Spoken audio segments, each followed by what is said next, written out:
Let's talk about Dango Ouattara because Lloyd Kelly looks set to leave in the summer, and Dango's been playing left back in quite a few games this season.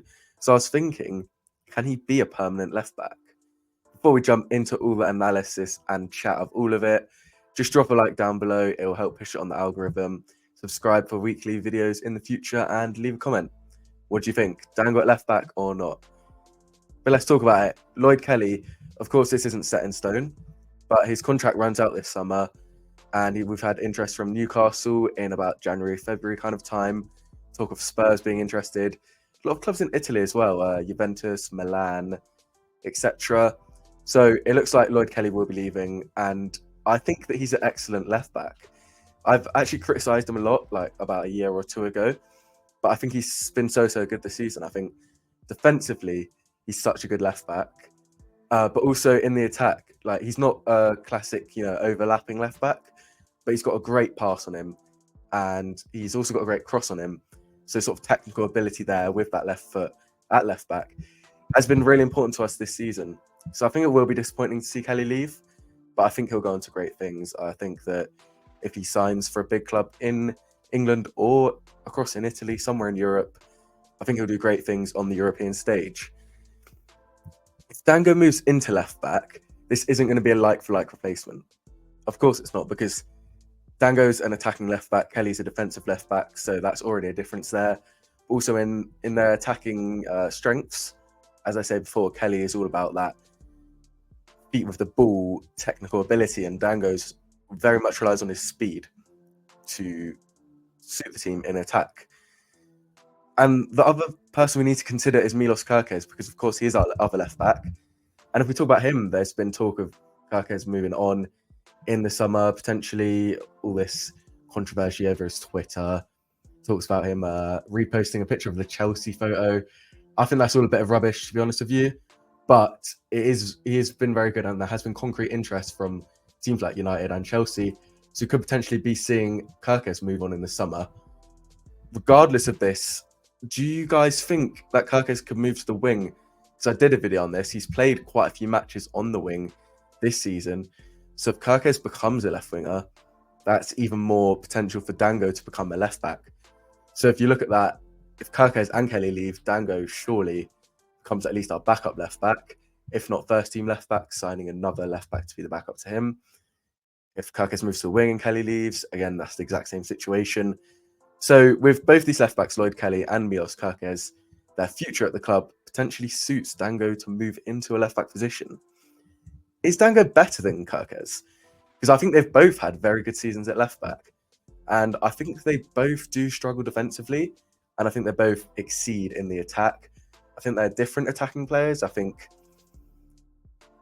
not massively different. They are actually quite similar. But I think that Dango has a better cross, and Kerkez is better at driving with the ball, potentially. Although it's difficult. Is Kerkez better than Dango at left back? Not sure. Because as I say, defensively rash Kerkez is. He got that red card against Wolverhampton Wanderers. So that's where you would have put Kerkez above of Dango in terms of the defensive department, because he is a natural left back. But with this rashness, is he better? And then on the attack, you'd say it suits Dango because Dango's a winger, but suits Kerkez as well because Kerkez is a very attacking fullback. So lots of things to consider about whether Dango should be moving there personnel-wise, to do with whether Kelly or Kerkez is going to stay at left back. But let's just talk about Dango, assuming that he is moving to left back. He started the last 2 games at left back. So that's Arsenal and Brighton, and I think both of them he did well. Started 6 in total this season. Got some very good defensive moments. Nottingham Forest, he made that good clearance off the line. Did well against Spurs for about 45 minutes, I think. Fulham at home, I'm pretty sure, was the first game he did it, when we won 3-0. So lots of impressive performances at left back, and I'd argue he's been better at left back than on the wing in his entire career at Bournemouth. I think on the wing, he's been fairly underwhelming. He was coming in as this wonder kid, and I don't think he's reached those heights on the wing. The only moment that really stands out to me is Spurs away last season, where he scored that last-minute winner. And at left back, I think there's been tons of moments where I've been impressed by him. So it's very much suiting him. If we work backwards, Against Arsenal, I thought he was particularly defensively strong. You know, a lot of the moments we've seen him being good at left back, it's because he's attacking as a left back. But I thought against Arsenal, he was very defensively strong. I thought he kept Saka very quiet. Obviously, Saka scores a pen, but other than that, not massively involved.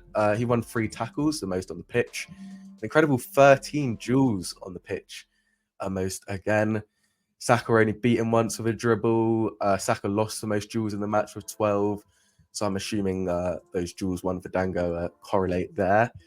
So generally, that was a very good defensive performance against a side that are very good.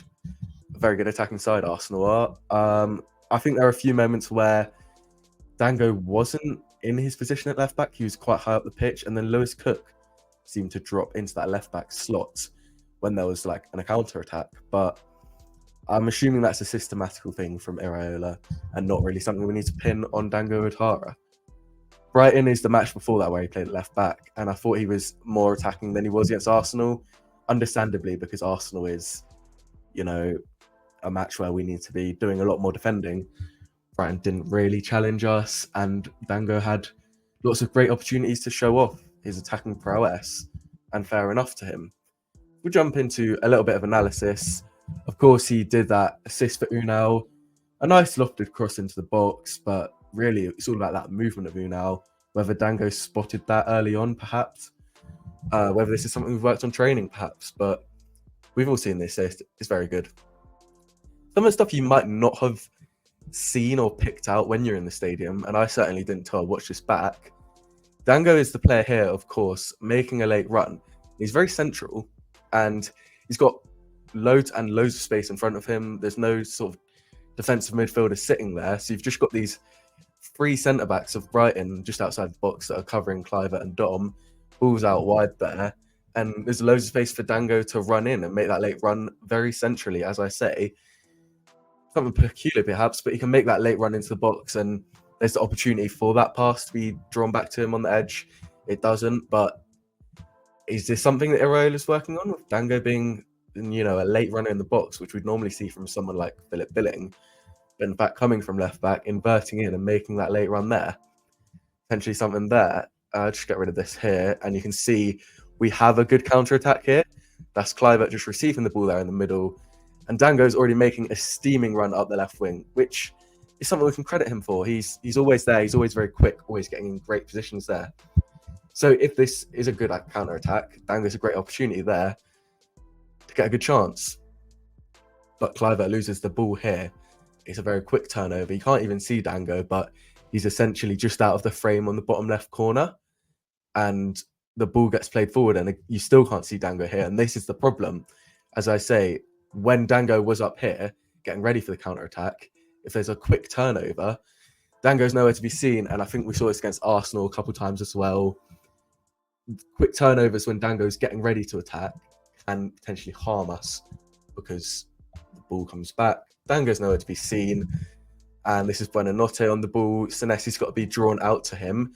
Meanwhile, the striker there can make a good run centrally. Only one centre-back covering him. You've got these 3 Bournemouth players here all chasing, when just imagine Dango's there, everything's a lot more settled. Buonanotte does turn Senesi inside out, which isn't Dango's fault, but the chances come here. Buonanotte gets a shot off of a 0.91 expected goals on target, so a very high-quality chance, all created by Dango essentially being out of position. And I don't want this to come out as a Dango hate video. It's not, and potentially this is something that Iraola has been saying. But when we see Kelly at left back, that never happens, and potentially this is something we need to be watching out for. The other thing is the press. I've taken this straight from Match of the Day, actually, but I do think that Dango provides something in the press at left back that Lloyd Kelly doesn't, that Milos Kerkez does to an extent, but not as well, because he's not as experienced at pressing high up the pitch, because he's, you know, not normally up there, and perhaps he doesn't understand it as much. But Dango Ouattara, I think, is a great part of the press, and he presses a fire here in sort of the right back position, and we win the ball back. And I think that, as I say, there's benefits and drawbacks to having different people at left back.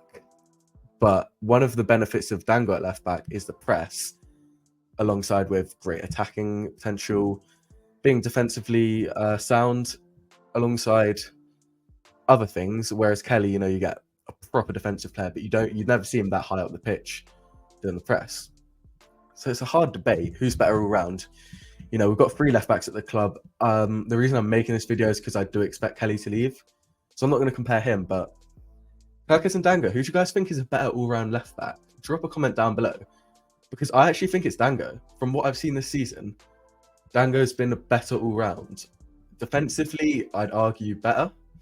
I love Kerkez, and I love it when he jumps in for a slide tackle, but he gets beat sometimes. And I think Dango's more sound defensively, and on the attack, more experienced, potentially offering more there. As I say, the press, that's something I'm really impressed with. Dango's ability to press, which obviously comes from him being a traditional winger. So I actually think Dango is better all-round left back. So next season, Kelly leaves, Dango starting at left back, I wouldn't be disappointed with. I'd like to see us potentially dip into the market and get someone in, sorry. And then Dango could be our backup left back. But generally, what I'm saying is, Dango's a decent left back. I think he's better left back than he is a winger. So let me know, comments, a few things.